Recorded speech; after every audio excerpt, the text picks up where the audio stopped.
BC Outdoors Sport Fishing Online. Learning with the pros. Brought to you by your Toyota BC dealers. We thought we'd talk today about catch and release of salmon.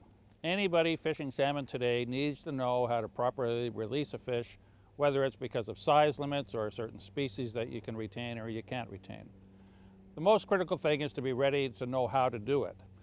Thinking about when you catch the fish and you're bringing it to the boat, the big thing is to reduce the stress by not overplaying the fish. Bring it to the boat as quickly as you can, and then you're going to have to make a decision whether you can release the fish in the water, which is preferred, or whether you'll have to lift it on board.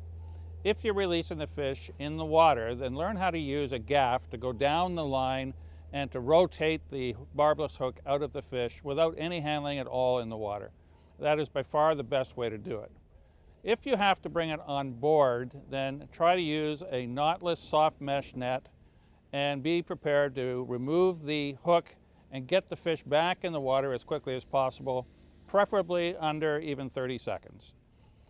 The issue with bringing it on board, of course, is then you're going to handle the fish. Handling the fish can be very, very difficult on them because they have a sensitive backbone.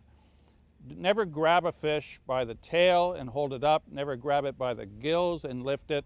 Always hold it by the rear, the caudal peduncle, the tail, preferably with a soft glove. Lift it under the head, and then you're properly supporting the fish so you can release it.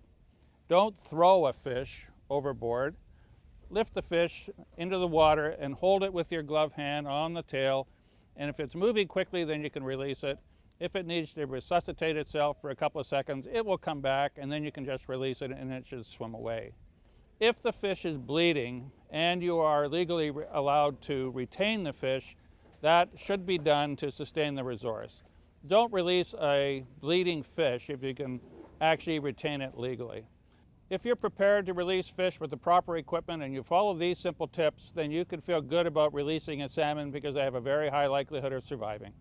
If you want to know more about tips like these, you should visit the show's website for other information. Stay connected with BC Outdoor Sport Fishing on the web, on Facebook, and on Twitter.